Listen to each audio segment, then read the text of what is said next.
আমাদের তো আজকে সকাল ৭টায় পাইলট হওয়ার কথা ছিল। আমরা আজকে পোর্টে ঢুকবো। আমাদের রুটিন মেইনটেন্যান্স অনুযায়ী আমাদের যেই চেকলিস্টগুলো ফিল আপ করতে হয়, আমি এবং আমার যে কর্তব্যরত ফোর্থ ইঞ্জিনিয়ার ছিল, ওর সাথে সমস্ত কাজ শেষ করে আমি ১২টায় কেবিনে চলে আসি। আমাদের সমস্ত মার্চেন্ট ভেসেলগুলোর সিস্টেম এরকমভাবে করা, চিফ ইঞ্জিনিয়ার এবং ক্যাপ্টেনের জাহাজ থেকে, কেবিন থেকে ডেকের পুরা সিনটা ওদের চোখের সামনে চলে আসে। তো আমি সাডেন একটা সাউন্ড শুনলাম। সাডেন সাউন্ড শোনার পরে আমি দেখলাম আমাদের মিডশিপের একটু সামনে থেকে জাস্ট জেট আকৃতির আপনার মানে ওই আগুনের ফুলকি উঠতেছে। একটা প্রথম পোর্ট সাইডে, বাম সাইডে, ওটা স্টারবোর্ড সাইডে, এরপরে আবার পোর্ট সাইডে, আবার স্টারবোর্ড সাইডে। বাট এটা যে খুব বিশাল আকারের ছিল তা না। আপনারা জ্যোতিতে দেখেছেন, জ্যোতিতে এক্সপ্লোশন টাইপের হয়েছে, বাট ওটা এরকম ছিল না। এটা শর্ট টাইপের, একটা ছোট টাইপের একটা শব্দ হয়েছে, বাট এরপরে আপনার আগুনটা বেড়ে উঠছে। তো ওই আগুনটা যখন বেড়ে ওঠে আমরা সবাই একটা ভীতিকর পরিস্থিতির মধ্যে পড়ে যাই। তো আমরা সাথে সাথে ব্রিজে গিয়ে নর্মালি আমরা যে প্রসিডিউরগুলো করি, কোস্টগার্ড, তারপরে হচ্ছে বাংলাদেশ যেই পোর্ট অথরিটি আছে ওদেরকে আমরা জানাই যে আমরা এরকম ঝামেলার মধ্যে আছি, আমাদের ফায়ার হয়েছে জাহাজের মধ্যে। তো আমরা সমস্ত ক্রুরা একসাথে হয়ে যাই, ক্রু অফিসার্স। তো এখানে যেটা হয়েছে এরকম অনাকাঙ্ক্ষিত ঘটনা, আমি গত ৭-৮ বছর ধরে জ্যোতি সৌরভেই কাজ করতেছি। তো এই ধরনের ঘটনা আমরা কখনো দেখি নাই।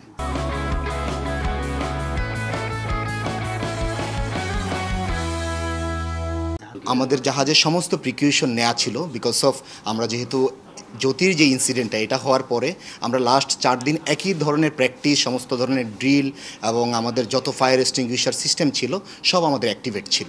কালকে আমরা ট্রাই করেছি কিন্তু ওটার বিভীষিকা এতটা বেশি বাড়তে ছিল, তো সেই কারণে আমরা যখন এই নেভি এরপরে কোস্টগার্ডকে জানালাম, ওরা খুব র্যাপিডলি আমাদের কাছে চলে আসছে।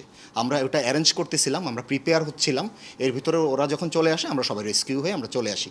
আমার যেটা আপনাদের মাধ্যমে আমি সবাইকে জানাইতে চাই, আমরা এখানে যেই ক্রু অফিসাররা আছে আমাদের অনেক ইম্পর্ট্যান্ট ডকুমেন্টস আমাদের জাহাজে রয়ে গিয়েছে। তো আপনারা যদি একটু আমাদেরকে হেল্প করেন, আমরা যেন এই ডকুমেন্টসগুলো নেক্সট টাইমে কোনো প্রতিষ্ঠান থেকে তুলতে যাই আমাদের জন্য যেন একটু সহজ হয়। এটা এখন পর্যন্ত যদি আমরা না পাই সেই জন্য আপনাদের হেল্প লাগবে।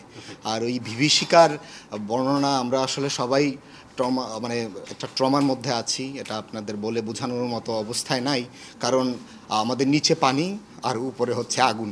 তো আগুনে হয়তো পুড়ে যাব আর নিচে না হয় পানিতে ডুবে মরবো, এরকম একটা অবস্থা। আমরা সবাই কিন্তু সিফেয়াররা দেশের জন্য কাজ করি, দেশকে সাপোর্ট দিতে চাই, বাট আমরা সামনে অনেকটা পিছনে থেকে যাই, সামনে আসি না। আমাদের অফিসের যেই সমস্ত ক্যাপ্টেন স্যার, চিফ ইঞ্জিনিয়ার স্যাররা ছিলেন, ওনারাও অন দ্য স্পট টাকবোটে করে চলে গিয়েছেন। যেহেতু আপনার ফায়ার ফাইটিংয়ের ব্যাপারে আমরা যারা জাহাজের fire fighting is totally different. It's not like আপনার মানে ল্যান্ডে যেরকম ফায়ার ফাইটিং এরকম না, যেরকম আমাদের আপনার বাউন্ডারি কুলিং করতে হয়, এই ধরনের ব্যাপারগুলো আমাদের যে টেকনিক্যাল সাইডের যেই সমস্ত সুপিরিয়ররা আছেন ওনারা খুব সিম্পলি সুন্দরভাবে হ্যান্ডেল করেছেন। আমি স্পিড বোটের ব্যাপারে যেটা বলবো সেটা হচ্ছে আমি ওই জেট আকৃতির ফায়ার দেখেছি।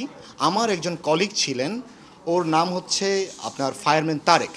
হি হ্যাজ সোন সামথিং।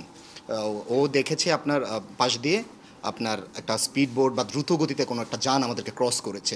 যেহেতু আমরা ফায়ার হয়েছে এবং ওই ফায়ারটা কিন্তু প্রথমে যেই সাউন্ডটা করে এটার সাথে পুরা জাহাজটা কেঁপে ওঠে সাউন্ডের সাথে।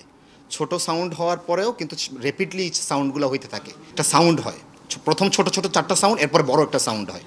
তো ওই অবস্থায় আমরা যার যার মতো নিজেদেরকে রেস্কিউ করার জন্য বিজি হয়ে যাই।